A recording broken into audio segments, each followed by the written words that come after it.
guys, Ramblin Bob here with just a quick update with that cable.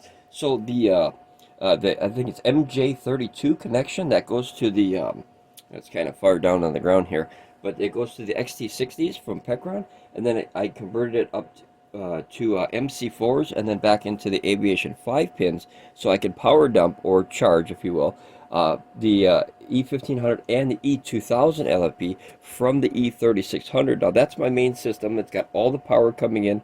Right now we have about 2,000 watts coming in through the main and about 800 watts coming in through batteries. So 400 on one of these batteries on this leg and one on that leg, so it kind of evens it out. You can have up to 1,600 watts coming in on the batteries. I don't have enough panels yet to do that unless I put the portable ones out there, so nothing permanent yet. But so right now we have 19 plus 8, which is what, 2,700 watts coming in. So this is almost full, as you can see. It's at 88%, which means that'll definitely fill up today. And then all that extra power usually gets wasted, or I have to, come in here and unhook the solar, the MC4s, and then convert them from XT-60 back to the 5 pin, which is always a pain in the butt because that's the older technology for Pecron, and XT-60 is the newer one for their systems.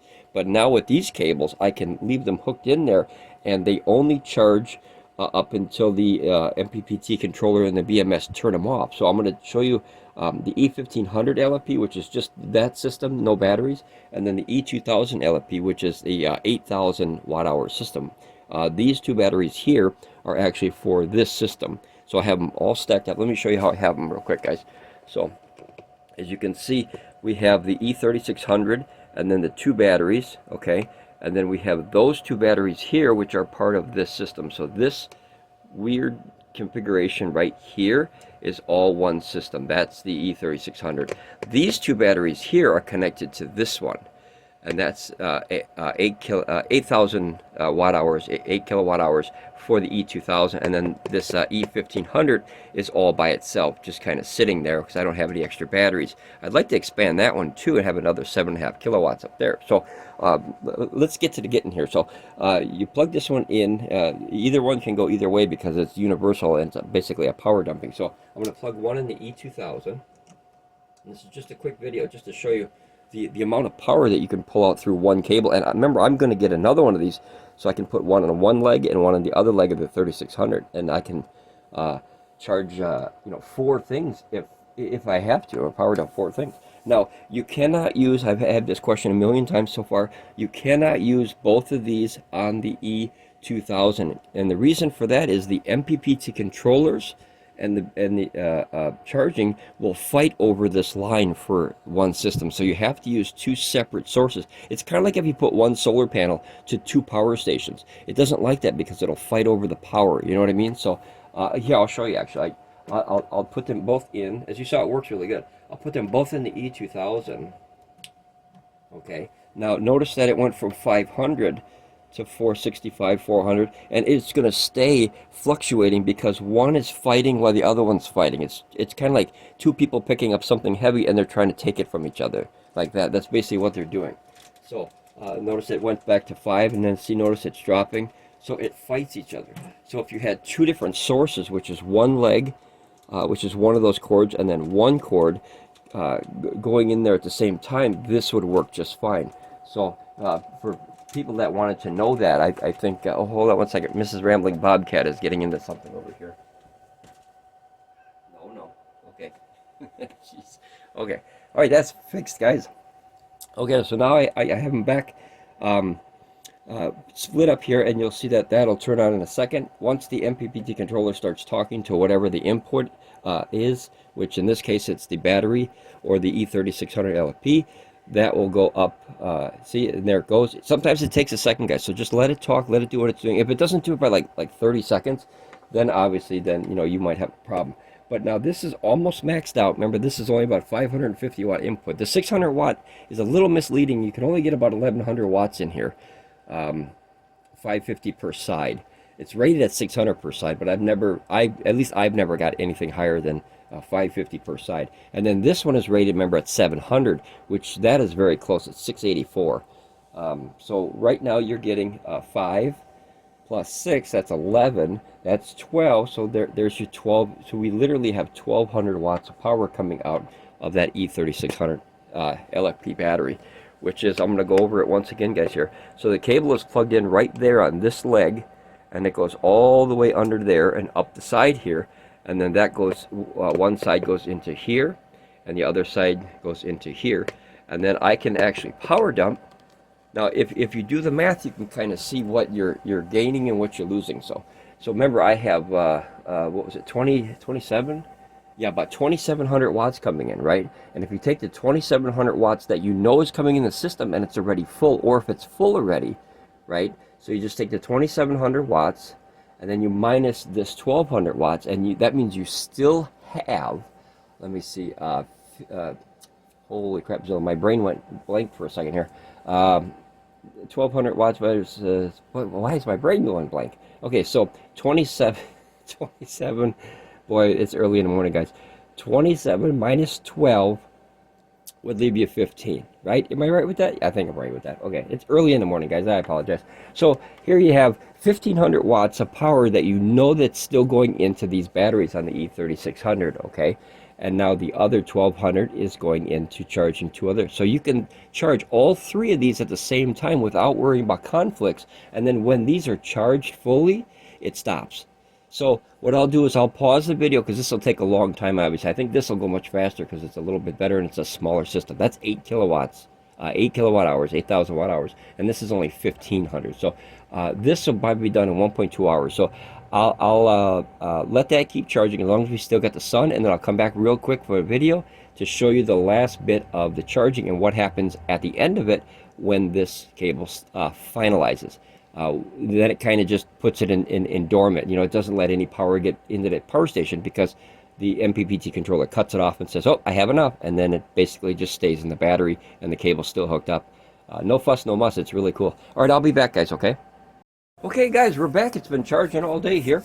We have, let's see here, we have 94% on the E3600 LFP. We still have 1,500 watts of solar coming in the main. Solar is up and down. It's just, you know, you get what you can. You try to get as best you can. I still have, let's see, I still have approximately 800 watts coming in through the batteries on those two extra runs that are on the E3600 LFP. But now this focus is on that cable. So the cable is still charging this one, and it's still charging this one. 530 watts and 687. That's at 17%. But remember, that's an 8,000 watt hour system. That's going to take some time. Plus, at 500 watts, 12 and a half hours. But remember, this idea is for power dumping extra power, so you don't lose it. I hate to bring in so much power and then you're stuck where you have nowhere to put it. It's kind of like having a trunk in a car and you have too many bags, you know. So you're like, well, let's tie it to the roof, you know, that kind of thing. You know, that way you can still take it with you or use it, and you don't lose the space here. So I wanted to show you something here.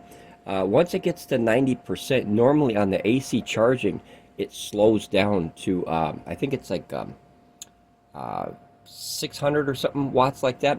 But remember, it's not going to do that now, because one, we're not coming in through the AC, we're coming in through the DC, and it'll stay 700 watts until it's full. That's a way around that. Usually this charges, I think, at 1400 watts, and it drops down to, like, I think it's, I want to say 6 or 7, I can't remember, I think it's 600. And that's basically to protect the batteries from AC to DC. But now that it's coming in DC power to DC power, it's a lot easier and lighter, and it's not trying to push in 1400 watts. I wish this one had the power settings that this one does, where you can actually take the power input and then turn it down and turn it up as needed. I think that's a great feature for the E3600. If I was to buy all or one of these three again, and I knew what I knew now, of course I would go for the biggest one. Biggest AC inverter, most power, most solar input, the touchscreen, absolutely phenomenal. The battery capacity, I mean, just everything is better, obviously, because it's a bigger battery. The right angle cables come with the E1500, but they don't come with the E2000. Notice how there's a lot of extra cable here. So once these came out, I love those. I don't like these anymore, but they do work. And then here we're 91%. I figure we'll let the system go until 100 real quick here, and I'll just keep rambling here about something, and then that way you can see it finalize and what happens when the system is done. And you know, you don't have to unhook this cable.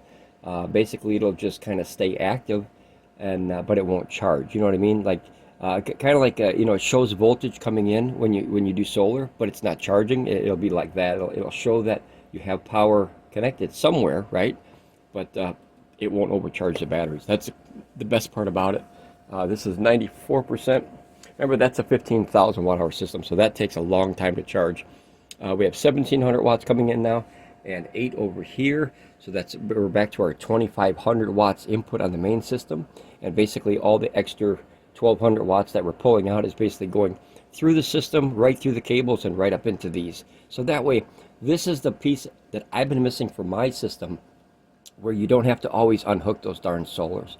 I mean, it's okay, but it's a pain in the butt, and it could be dangerous because I'm bringing in 80 volts. And 80 volts could be potentially dangerous. You know, if it makes contact with your skin, it could go, you know, directly to your heart or something like that. But you don't have to worry about the voltage, you know, like putting the wrong panel. Like all three of these are the same pretty much. These are 32 to 95, 32 to 95. That's 32 to 150. So that one you don't have to worry about. But these are all in the same voltage. But if you were doing like, you know, 2, 3, 4 different power stations, of course the voltage, right, of your panels, you'd have to adapt the voltage of the panels to meet the requirements of the system, where this would come out always up to 60 volts no matter what. So that way, if your power station can bring it, you know, up to 60 or up to 70 or 80, or, you know, whatever the number is, as long as it's above 60 or 60 above, then you can charge all of those at the same time. Like, I was going to wait until this one's done and then show you guys again. It's 92, so it's going pretty quick here. And then, of course, the battery's got to finalize. And then this one, I was going to do this one as well. And that way, this is what I mean about if you have Pecron products, this is the power of this cable. So I can hot swap this from here to here to here, and all three of these, because this is 32 to 95 as well up here. I don't know if you can see that. Let me erase it. I'm sorry, guys. Okay, there you go. So, you know, I can hot swap this from this system, and this system, and you don't have to change the input of the solars or the different configuration of the panels or anything. So here, 93, so it's getting up there. And what I'll do is I'll show you, I'll hot swap this. I'll pull this right out. This one will stop charging, of course. Notice that one's still going because, remember, it's the same cable but 2 runs. So you don't have any problems with that. And I'll plug this right into the E600. And just poke it in there. I do like unhooking and hooking from the MC4s usually. It just seems a lot safer. Because, you know, if you push this in there and it's twisted the wrong way and the pins happen to hit, you know, you got to line up that little cut. But I do like the MC4s. Now notice this has a very slow starting MPPT controller, and it's only up to 143. This will top out about, I think, 385 or something like that. There you go, 330. If you have the newer version of this E600, you only get about 285 in there, and that's because they drop, see here, 381. They dropped down the charging of this one for some reason. I don't know if they had troubles with it or if it was making too much heat or whatever. I have the original version, and I love it because I get an extra 100 watts than the people that buy them now.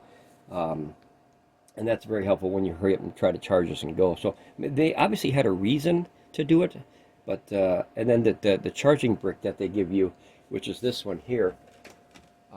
See, now mine is actually 400 watts. And the new one that Pecron sells is only, it's the same size, but it's only 300 watts, right? So same physical size, I think, but the power is 100 watts less. That's a big difference if you're in a hurry, you know. But I would like to, one idea I came up with while I'm waiting here, guys, here we're 94%, so we're getting them. One idea I came up with while I was waiting here, thinking about ways to charge this is, you remember that cable down there?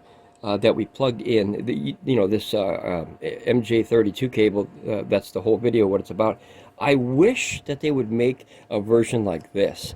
I'd like to cut this almost and then mod this and make 2 cables out of the one, but I don't know, there's you know, obviously the positive and negative, and then there's that one other one that's looped in there to one of the communication pins. And I don't know how I could do that by opening this. I can't find a way to open this, but otherwise I was going to try to figure out possibly a mod and copy their design with their own product, except cut this and make 2 probably MC4 outs or XT-60 outs, or, you know, whatever. You can do whatever you want, but we have an extra one of these, so I thought I'd try that. But here, 95%, so it's getting there. But that was my idea. I wish that Pecron would have made the product, because what happens, guys, is when you notice that these cables stick out, so that's the same shape as the MJ32 that's on the floor or on the bottom battery. And if you have this, notice that it sticks out another probably 2 inches. So when you have the batteries in my configuration, which are side by side, notice how clean the batteries are down there. Let me go down there. I don't know if you can see that, but you can see how clean the right angles are, right? But then when you get to these, they kind of stick out a little extra, and I wish they would have made a right angle for this cable. I thought that would have been cool. Very glad that they made the cable, but you know, there's always room to upgrade. There's always room to update and upgrade and new ideas and stuff. But that's what I really wish. But we have to wait and see, you know, what they're going to do in the future. Hopefully, they also make a heated EP battery. If there's a, see how this one turned off, see? And then this one's 376, and then this one's still 96%. So it's still, this one will almost finish. But that's how quick you can hot swap these guys if you have multiple systems. Now, you know, most people are not going to have multiple systems like this, but if you do, I just released that video, guys. If you remember that ultimate Pecron setup, I'm almost there. I have my E3600 LFP. I have this one for mobile. This one is a backup unit, the E2000, and then the E1000 with the heated batteries will stay in the vehicle all the time, and that way you have 1,000 watts of power, 1,000 watt hours of power whenever you have to go anywhere. And that has an 1,800 watt inverter. That'll power a lot of stuff for a short time, if need be, right? So you could run probably 1,800 watts max for, you know, probably 30 minutes, 20, 30 minutes, but that would definitely get you out of a troubled situation. Now we just got to wait for this to finalize here. So let's go back to this here. I don't know how fast it's going to take to charge. I wish there was a time remaining. It says time remaining 999, which is obviously how much time you have left on the battery pack, but it doesn't tell you a charging time like these do. See, 0.1, see 97, so it's almost there. And then, oh, you know what I could test too? The heat of the cables, guys. Obviously, if you bring out like 1,200 watts per cable, that's a lot, guys. That's a lot. So we'll see what we can get as far as the temperature. Let me put it right on the cable here. So 83 degrees on the cable. Maybe you can see that. And then let's see if I can get like right on the cable here. See, 88. So not bad at all. Not bad at all. Let's see this one here. This one's obviously much cooler now because this is going to be putting out. Yeah, see, it's only 85, so that's 3 degrees higher. And remember, this one's cooling down because we were bringing out almost 600 watts, and now we're only bringing out 388, 386. So that's, you know, definitely a power decrease here. So we got 0.1 hour, which I believe is 10 minutes. So I think we can wait that long. This one is up to 95%. So now notice that all these things are charging without changing the solar panels. And that was the key for me. I needed something where I could, you know, hot swap them, if you will, at a safe enough voltage where you're not bringing in like, you know, 500 volts of, you know, crazy panels off the roof and then trying to mod that down. I have four basic runs that are 48 volt, 80 volt, and 80 volt, which is actually 84 and 84. But this way I can power this one, this one, this one. I don't know if I can power this one. I forgot what the input of the E500 or over there the E300 LFP. I forgot what those inputs are, and I should remember that. Come on, Ramblin Bob. Let's see. You're 98%. So watch that while I check this here, guys. I want to see this. That's AC. Okay, it's written right there. So you have so 12. So this is only 12 to 28. So now this is where you'd have a problem with this one. 12 to 28 volts. Obviously, you can't use these cables on these. They have different inputs anyway. They have that barrel input. But how I can charge these now? Watch this. Give me 1 second. Let me find a cable here. Let me run over to my workbench. Oh, actually, I got one. Okay, so this is a simple USB-C cable, right? 100 watt USB-C cable. It's a special one, so you know if you get a cable, make sure it's 100 watts. So how I can charge this one and this one is you can either go off the main system here, right? And you could put that off the 100 watt, and then you could put it here. So I'll show you how I do that. And that way you can power dump another one. So you turn on the DC, because I never use the DC really, other than this cable. So now that's on, and you can plug this in here. and now that'll turn on and start charging the E5. This is a E500 LFP. See, now notice that turned on, and then that'll go out at about 100 watts.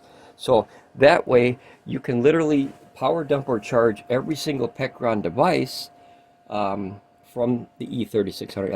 I think that's a monster system, guys. That is the best system that I think Pecron makes right now. And I know it's the most expensive, I know it's the biggest, but I was looking for something that would run everything and have extra, and that obviously has it. They do have that F5000 coming, and I don't have any more information on that. Here, 99%, guys. We're getting there. And then notice that this one's coming out at 100 watts here. Oh, see, it's full already. See this? So it just stopped charging. So how do you put the light? Okay, there you go. So 100%, so it's already done. So then you could take this cable and then put it way over here. I put this configuration because they can all reach. Now notice this one will turn on in a second. See, now that one turned on. That one's at 57%. So I'm charging 3 power stations with the excess power coming in from the E3600, depending on how much energy you have in the solar panels. So this one's coming in at 95 watts. This one's coming in at 677, 682, 99. So it's almost done, guys. And then that one is 79% coming in at 380. So that's the power of this cable. And notice that this system can keep track of that. So if you see the batteries, you see how they're lined up? So it doesn't just pull from one battery, it's pulling from the array, if you will, the entire package. It's pulling through the cables and not necessarily through the batteries. So that way it's coming right in through the solar and then out 3 different directions, there, there, and there. So I think that's fantastic. This was the cable that I was missing. And for some reason, I just couldn't figure out or was a little afraid to mod something because I don't want to break the products, right? I have all this technology I paid for, and I bought everything here except this one and this one. Pecron gave us those for the reviews to try them out, and the rest of this, I paid money for this. We paid money for this, so I don't want to lose it. If I had extra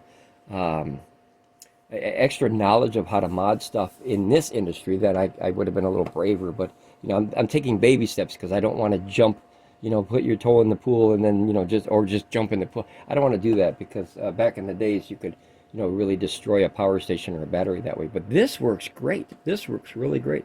I'm able to pull the port from the E3600, charge 2 different batteries, and then power dump 100 into that one. Now imagine if you had this at a campsite or, something like that, right?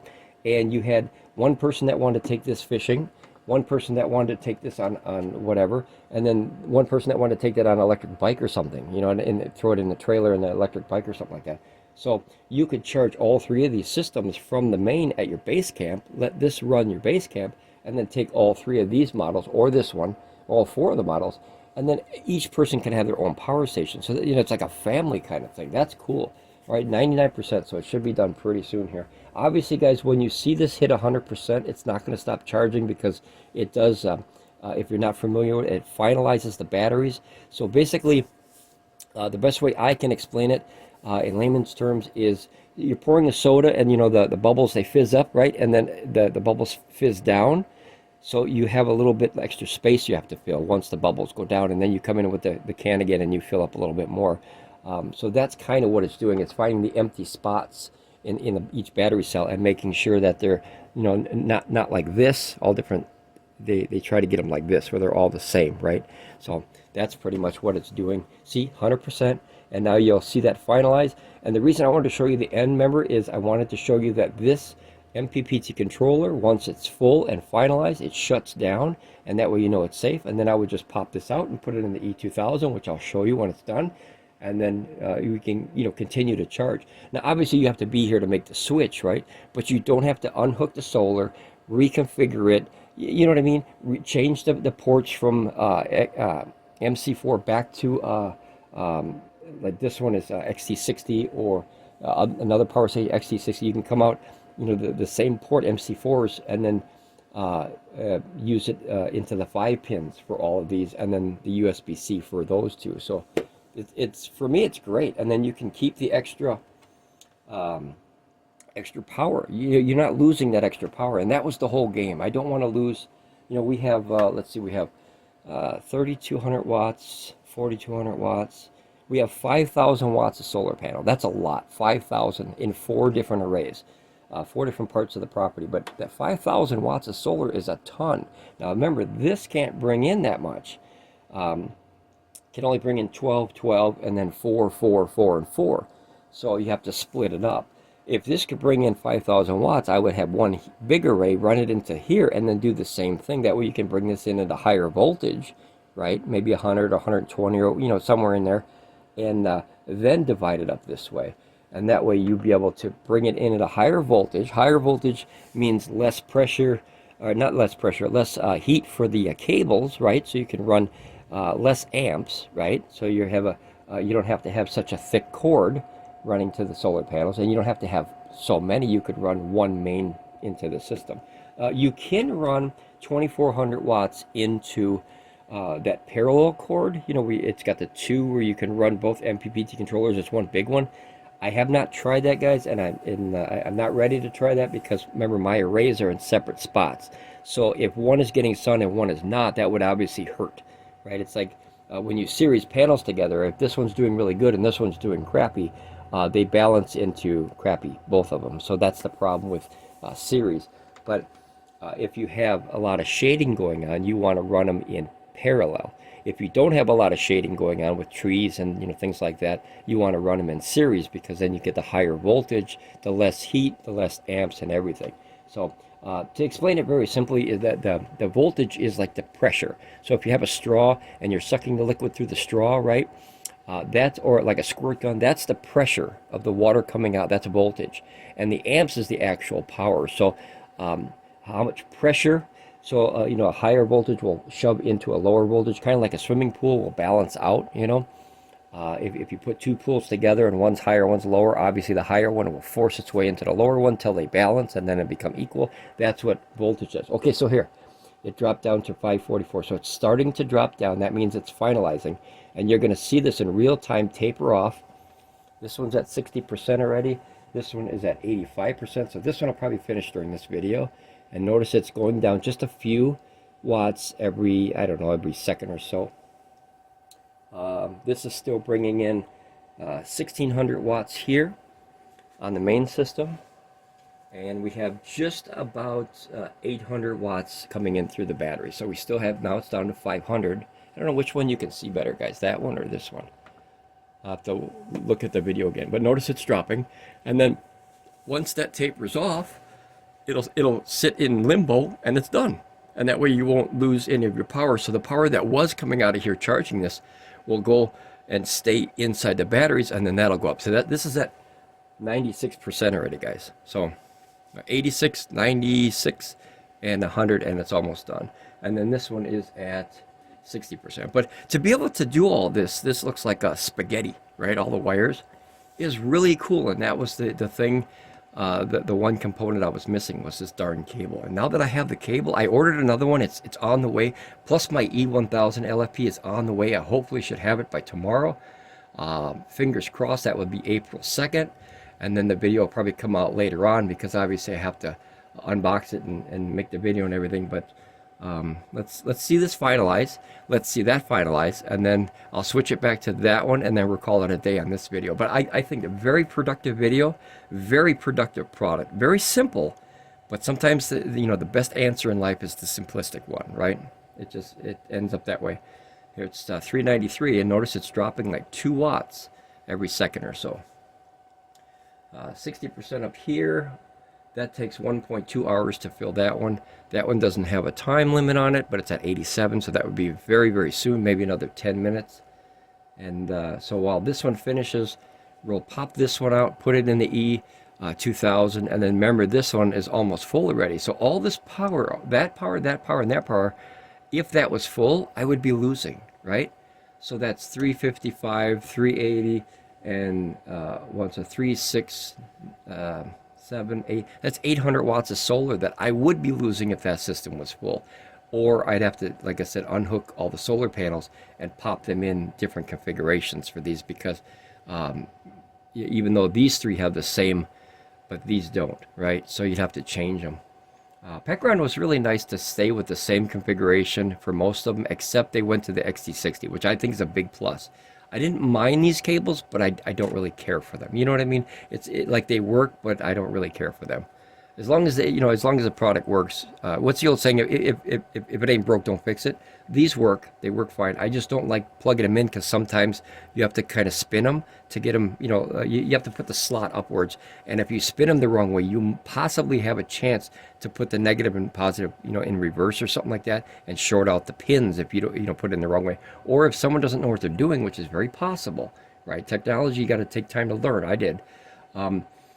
If you shove that in there when it's not lined up, just like anything, like old COM ports for computer, if you try to shove them in and they're crooked, you bend the pins. So, that's a negative too. With XT-60, you just, there's a round edge and a flat edge. And basically, the old joke was idiot proof. You can't mess it up. You know what I mean? It's like, if you guys remember the movie Idiocracy where the guy's trying to put the square in the round hole, it's like that. It just doesn't fit, right? So it saves you the oopsies.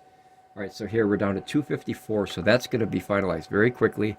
89% up there, 62% here, and we're at 96 here. So basically what we have coming in is 2,500 watts still on the main system, and then we're pulling out that, well, now it's less, but let's see, 5, 6, 7, we're pulling out 700 watts out of that 2,500 watts, which means 1,900 watts of that is still going in the E3600 LP. That's the key. That's the key. I'm able to balance all of this together without losing that extra watts at the end of the day. And if you leave these set up, like I said, they turn off by themselves. Obviously, make sure they're in a safe place. Make sure you know what you're doing. I don't like to have anything charging when I'm not here, unless it's being looked after. You know what I mean? Like have somebody check on it from time to time to make sure, because just like charging anything, that's scary. That's scary because something could and will go wrong. When you're charging anything like a car battery on a car charger or something like that, you want to be in the area to make sure that if something does happen, you have a plan to like I have fire extinguishers over there, and that way if something were to happen, I can at least make the attempt. You know what I mean? You got to have a backup plan kind of thing. So. All right, 192, it's getting there. It's almost done. We just got to ramble a little bit more. That's 90%, so that'll finish possibly in the same time. But remember, that has to finalize too. But per battery capacity-wise, that's charging at almost 400 for a 600-watt battery. This is charging 182 for a 1,500-watt battery, watt-hour battery, so that's a big difference. And then this one is a 300, or I think a 288, I think this one is. And then that's 576 on this one. But pretty cool, hey, that you can use one main system now, the big one, and then power up 1, 2, 3, 4, 5 systems extra, and then use those, somewhere else. Like once this is full, I could put that in the RV and use that in the RV. That's at the base station, right? These 4 can be used, fishing or camping or whatever for your family and friends. So that's it. I think it's a neat little setup. I really do. Just waiting for that last piece. Here we're down to 160, so it's almost done. Waiting for that last piece. If I get it tomorrow, the first thing I want to do is, obviously, I'm hoping it's about a little bit smaller than this. That's what I'm hoping. This is a good size. That's a good size. But, just the system itself. And them heated batteries will really come in handy if need be. That's the whole key of that one. So I will have the E1000 LFP in the vehicle, and I also have one of those Hulkman Alpha 85 jumpers. And that way, you're covered, right? You have power for everything, your phone and whatever, a small heater, and then you have your jumper in case, I don't know if you guys have ever been stranded on the side of a freeway or a side of a road somewhere in the country. It can be pretty scary, because especially if your family's with, because you feel helpless. And when you're in an RV, you can't just call a regular tow truck. That's the problem. If you call a tow truck company, like I'll give you a real story. So we were up in upper Wisconsin, up by Michigan, and we broke down in the RV, and we called AAA. And I'm not hating on AAA; they didn't have all the information. So we called AAA for a tow, and basically we waited till morning in the RV. Now it wasn't bad because RV, it's like you're camping. You're broke down, but you're camping. It's like you take your house with you. So it was okay that way, but it's still, scary, because here you have all your equipment in the RV and all your stuff, and then your family and whoever else is with you. And then it's a thing where, can I get this thing back home, right? So about 6 o'clock in the morning, when the sun just started coming up in the summertime, we were sitting at a gas station, and that's where we broke down. We turned left in an intersection, we broke down, and then we basically pushed it into the gas station. So we got lucky. We had a few people, and we pushed it in the gas station so we could park it overnight. We talked to the gas station attendant. They're like, yeah, stay here until you get a toll. It's fine. So very cool people out in the, it's like in the city, they would have told you. They would have told you, and you would have had impound price and all that stuff. So anyway, at 6 o'clock in the morning, I see this little tow truck, right? We call them a Jesus mobile, the ones that looks like a cross on the back, the old tow trucks. And he pulls into the parking lot of the gas station, and he pulls up, and I open the RV door, and I'm like, I'm so glad to see you. And he goes, I can't tow that MF. And I'm like, okay. And then he drove away. He didn't even say goodbye. He just drove away. And so AAA didn't tell him, hey, this is an RV. It's not a truck. It's not a, you know what I mean? So that's the problem with an RV. So if I have a backup plan, whether it's a power station where I can have a little bit of power that's in the cold, or the Alpha Hulkman jump, then I have at least a chance to help myself. Because if you don't have a plan, like I said, you're really going to end up in a bad way. It's not even possible. It's usually the inevitable, unfortunately. You're bound to have a flat tire. You're bound to have your engine stall. You're bound to have your battery die. It's just the inevitable of life. You can plan all you want, but things, technology just lets us down sometimes. So the backup plan is very important. Okay, here we're down to 79. I'm yapping away here. We're 79 watts coming in, and then that's 95. So that'll finish. I think they'll finish at the same time.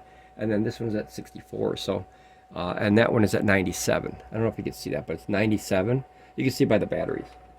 You can see that orange thing. For those of you who don't know, it turns orange when it charges, and then it turns like a grayish black when it's not charging. That way you know if you have input power coming in.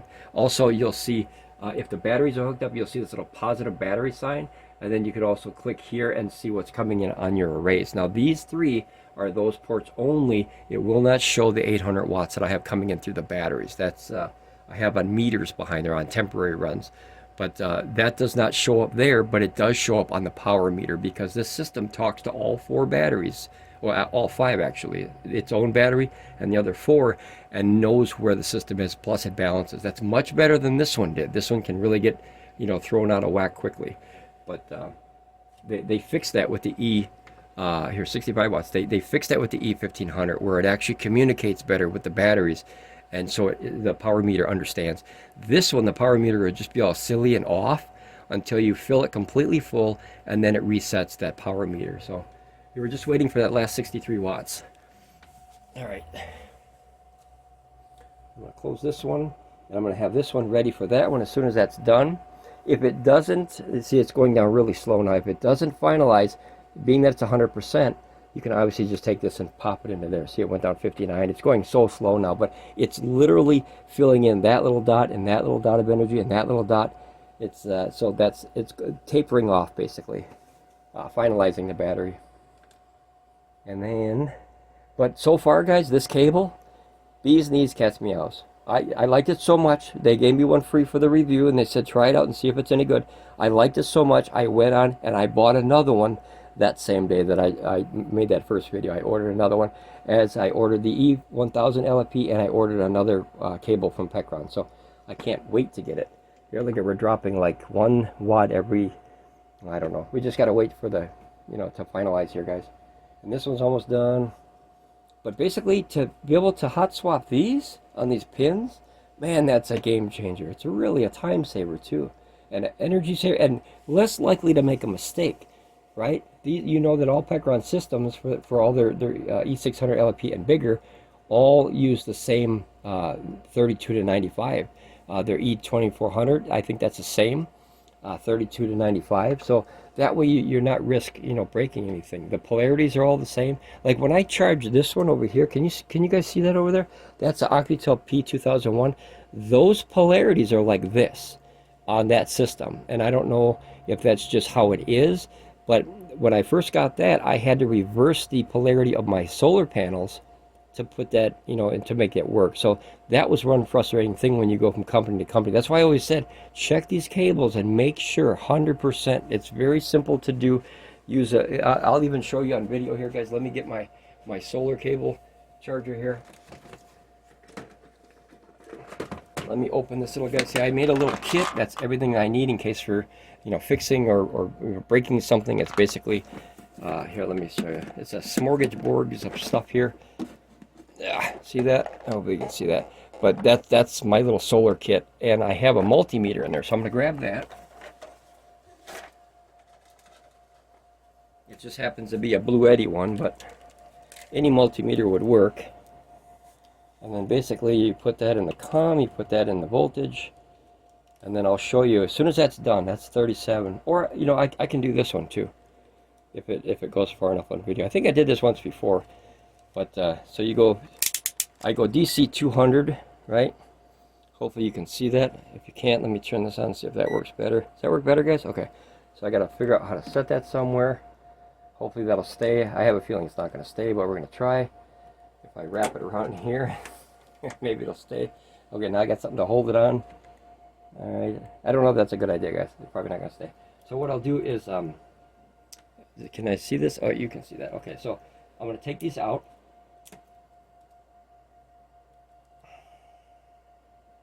Okay, and now the wire's not that long, guys, so hopefully there you can see it. Okay, so now what we're going to do is we're going to put this in the negative and this in the positive.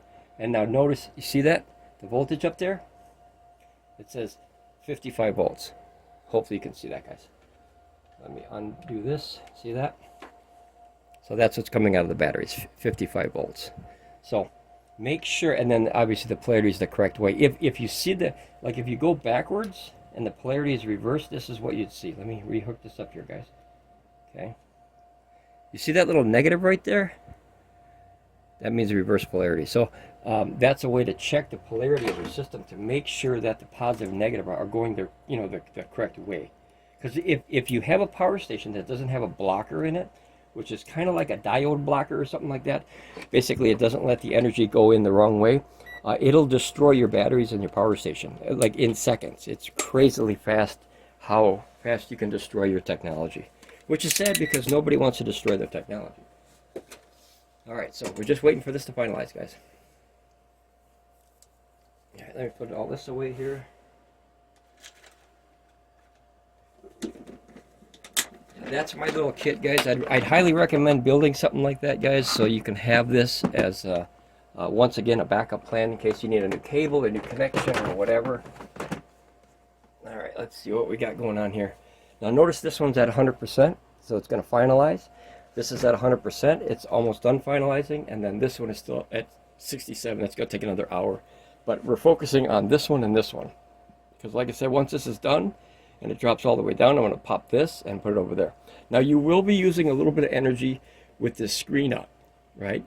So when you have solar hooked there, it'll just go down to 0, but the screen stays on because remember you have an active lead going into the battery, but it's not pulling any energy. It's kind of like leaving the light on, but really, really dim, really super dim.